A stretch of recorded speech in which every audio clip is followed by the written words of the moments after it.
Do you honestly think that this is the right time for any president who ascends to power in Kenya, that it should be made compulsory for them to have a university's degree in matters economics? Because having it as a basic cause, I kid you not, from where I sit, I strongly believe it is likely to shape the country's political and economical matters in terms of development. Listen, by the time of this broadcast, millions of Kenyans can't dispute the cognizant fact that Kenyans themselves made a significant progress under President Mwai Kibaki after 24 years of stagnation under President Daniel Moi. And right after Kibaki's tenure came to its finaltimate conclusion, Kenya once again made quite a significant progress and a very peaceful tenure under the son of Jomo, the former president Uhuru Muigai Kenyatta. But looking at what President William Samoei Ruto is experiencing right just after 2 years in power, I kid you not, can you term this as political instability or just mere economical sabotage? Exactly what President Daniel Moi witnessed, and this forces me back the question: is it that the Kikuyus have made the best presidents since independence, or could it be that it is the same Kikuyus who have always technically been sabotaging all these non-Kikuyu presidents?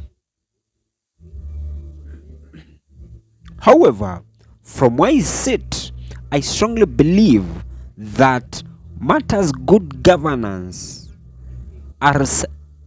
inbuilt in a leader and have nothing to do with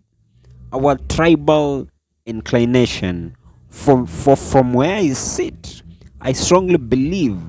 matters good governance is a well-packed skill with the right choices in a particular individual, and that is to mean that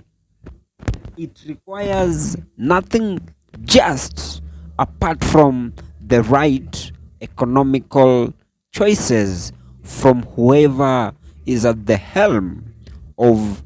power. And in this episode, I can't categorically state that the Kikuyu presidents, being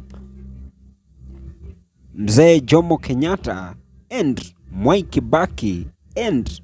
the former president Uhuru Muigai Kenyatta, were competent enough in matters governance, because they also, in their own capacity, had their own shortcomings. But the comparison of what these Kikuyu presidents experienced compared to what these two Kalenjin presidents, being President Uhuru, being President Daniel Moi and President William Samoei Ruto, I kid you not, these two Kalenjins have witnessed the worst during their tenure. However, millions of Kenyans, what I know for a fact is that all they want is nothing short apart from development. And irrespective of who the head of state and government is, I kid you not, I strongly believe, and I am personally of the ideology, that Kenyans, all what they need is nothing short apart from good governance, free from corruption. And this is to mean that no matter who ascends to power, if at all the particular individual is likely to spearhead the country's economy to the best in matters development, then I strongly believe such a leader is what Kenyans want.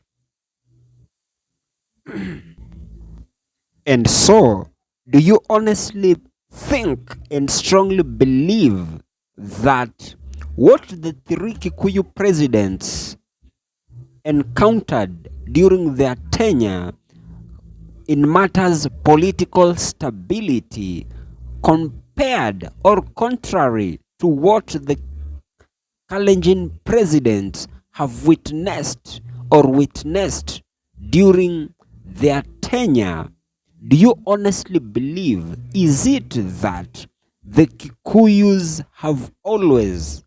had a sinister plan of sabotaging the